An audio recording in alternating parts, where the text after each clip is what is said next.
Today I'm going to talk about what took me in excess of 25 years to realize.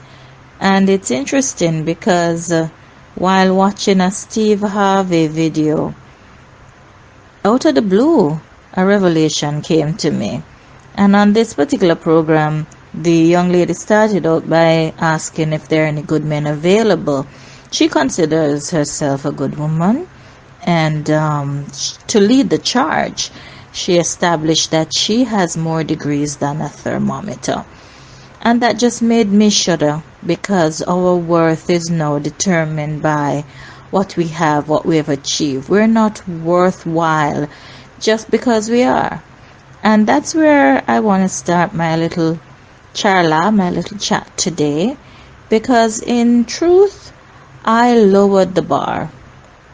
Having lowered the bar, the man that I marry simply kicked it out altogether. Took me in excess of 25 years to discover that. I was reminiscing a little bit, going down memory lane. It's always good to think of some of the more pleasant things that have happened in your life. And as I chit-chatted a little bit with my son, talking about days in Barcelona, Spain, as a student exchange program beneficiary, I talked about life and family. It was not romanticizing. It was just being very pragmatic, observing how it is that life was lived in the day-to-day. And that was in regards to a thought as to the difference having lived in a country and just visiting, and the takeaways that come with you. And strikingly, for the very first time after 30 years, I discovered that coming back to Jamaica, I had in my mind a desire to recreate the family setting that I had grown to enjoy in my host family's house. And it was kind of unnerving, because in all of my requests, in all of my demands, in all of my everything, it never hit me until my son pointed it out to me. You wanted to create for your family what you found as a very positive way to live, be married, and raise children. And that was never to be, because you see, the truth about it is, coming back from Spain, a country where they're very, I was going to say touchy-feely, but that's not really what it is. Jamaicans are touchy-feely. They want to hold on to your hand when they're talking, but it's different. In Spain, at least where I lived, it was a very personal connection. People knew you. People knew who you were connected to. They knew your name. They knew the family name. And there was a warmth that radiated out of those with whom you came in contact. And as such, even the initial greeting, meeting each other for the first or second or third time for the day, there was that traditional 2 kisses on the cheek. And it's impossible for you to give 2 kisses on the cheek without some amount of warmth flowing through the body. And this happened, adults with children, children with children, men with men, women with women. It did not matter. And so I just loved it. I fell in love with it, and I did not even realize until that little chat that it was such a big part of what I had taken away from that culture. Sad to say, however, without realizing it, I came home looking for something like that among the persons that I related to. Not the 2 kisses on the cheek, but certainly a deeper sense of belonging, of existing. But let's get to the meat of the matter. So I realized that, like everybody else, when contemplating marriage, persons will sit down, lay their cards on the table, and know what each person brings to the table. In my situation, however, I think unbeknown to me, I laid my cards on the table, and they looked good. They looked very good. And so I should not have been surprised to become married to someone who loved to boast on his wife, because there were things that were boast worthy. She speaks several languages. She works in the hospitality industry. She has good connections with people. She can pick the phone up, make a call, and things can happen. It was just looking good. For me, however, it did not seem all that, because that was my norm. That's what I expected to happen. I expected to do a job interview and get the job, because I interview well. I expect to be hired and to produce and to even rise through the ranks, because I am excellent at doing what I do. This is not being cocky. This is not being anything but honest, because when you cultivate the skills, when you own your craft, when you go after what you want and you make it known, you become a catch. And that's what I was. However, the flip side was what I did not bargain for. And the truth is, and I learned this from Steve Harvey, men are very simple. Not that men are simplistic.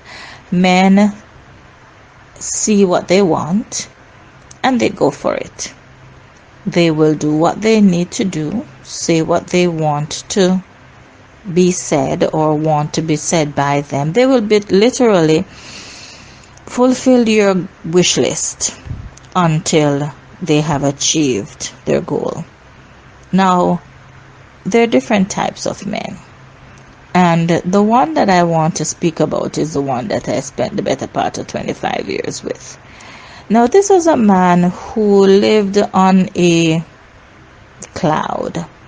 He lived on a premise that his faith, his religion would make magic happen.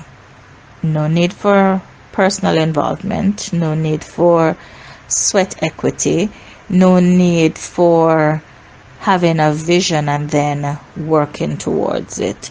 You just pray a thing, say a thing, dream a thing, snap a finger maybe, and it will come to pass. And part and parcel of that probably became fulfilled with the wife that he got, because I was a dream fulfiller.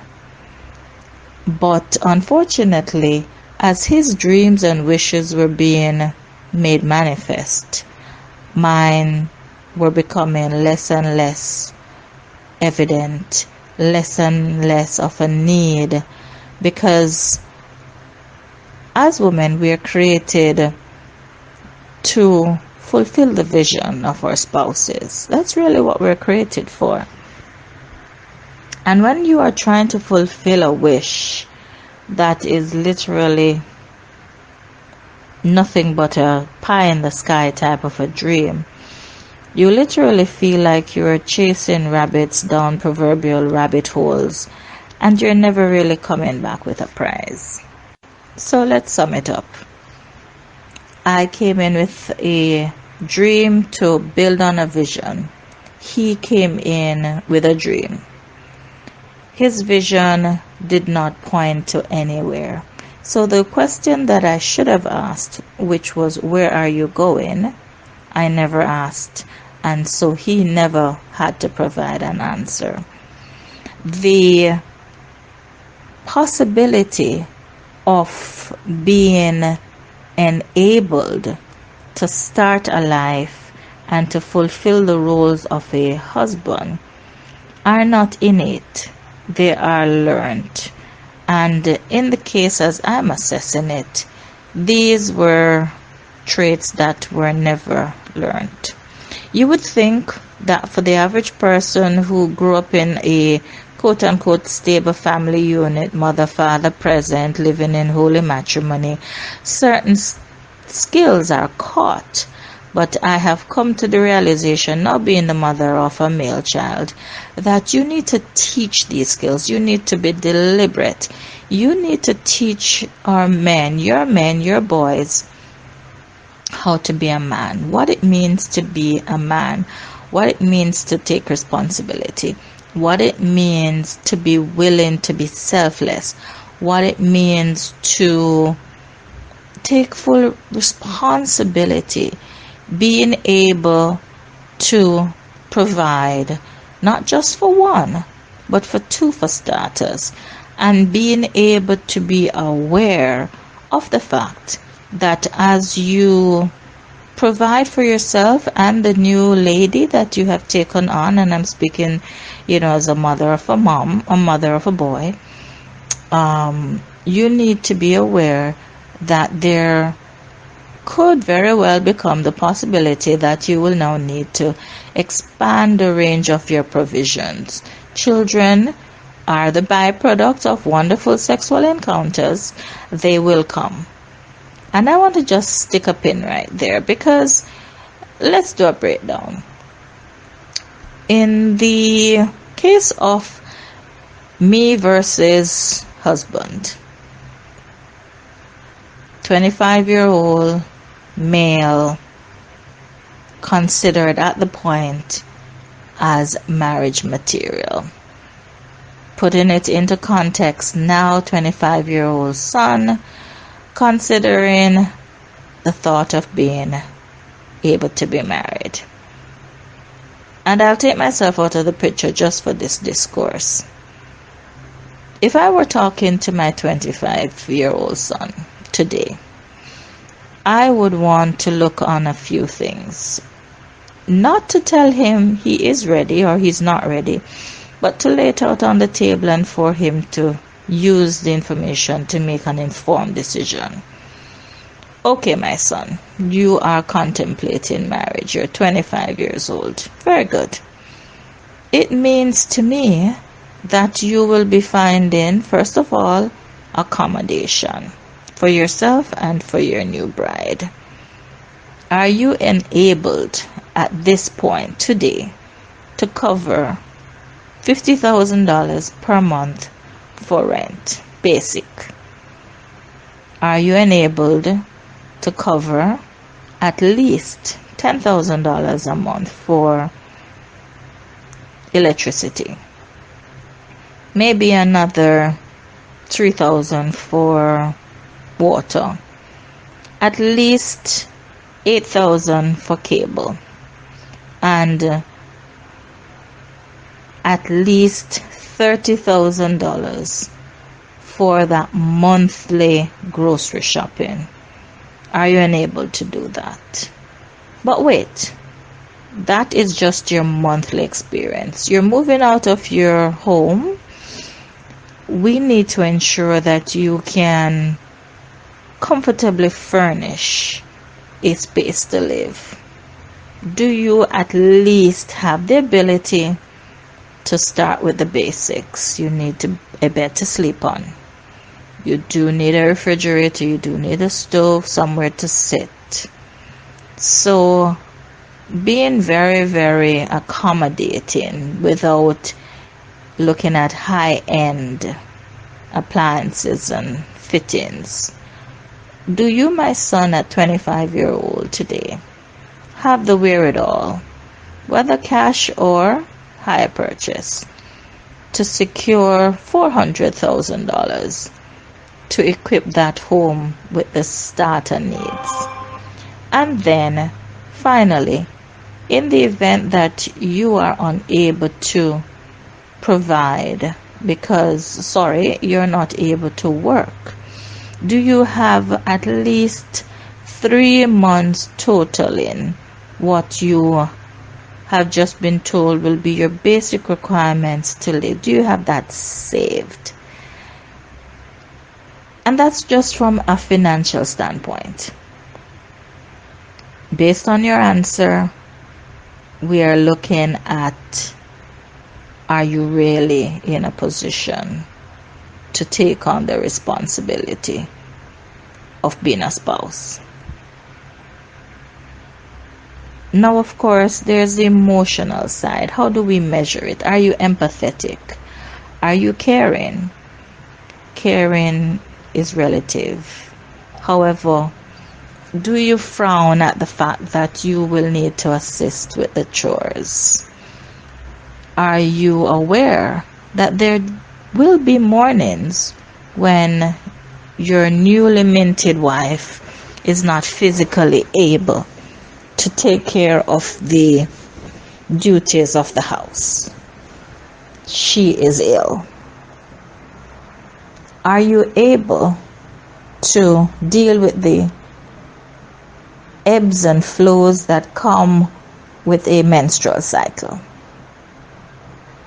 Are you able to understand the sudden desire by your newly minted wife to cry for no apparent reason, or to get into a tantrum simply because you didn't take out the garbage? Are you able to forgive? Let it go. Remember what endeared you to her and move forward, because that moment of tragedy, that moment of hypersensitivity has now passed.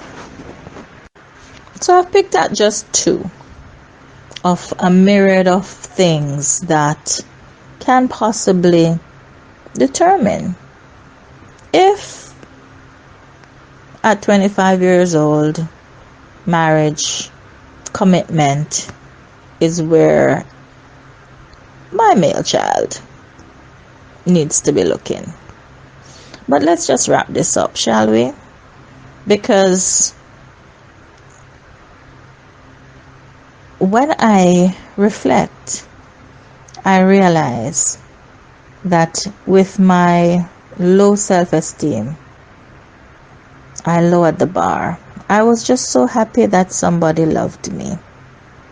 It was not a situation where I understood and I valued and I loved myself. Another trait of our community is that the goal is for somebody to love you. However, what is it that we're offering to be loved? If I don't understand my worth, if I don't love myself, is it reasonable to ask somebody to understand my worth and to love me? I think not. So we're stepping forward into an age-related game that should never be played based on your age, but more on the stage. So if it takes you to age 28, 30, 40 to be emotionally, financially, physically strong to become selfless to commit to the wants and the needs of others, then the stage has not yet arrived for companionship. Yes, you want it, but can you afford it? The truth about this whole thing is everything comes at a price. Somebody will pay, and the payment can be very, very high. The end results can be very costly. If we go in blindly, if we cover our eyes with our hands and believe that because you don't see it, it's not there. So I know I started talking as it relates to my own life and my own choices, and I will end it just like that. Emotion cannot be the driving factor to making a determination of the ability of two people, not just one, to be married. I can love you, I can have passion flowing like a river. Like one wise man once said, you can't make love on empty stomachs. And so, gentlemen, if you're discovering that you're literally just not able to satisfy her stomach. Making love is not the thing that you want to be doing. So much more to say, but I will catch it here. As you know, Sheri has lots to say, and we'll say more when we meet again.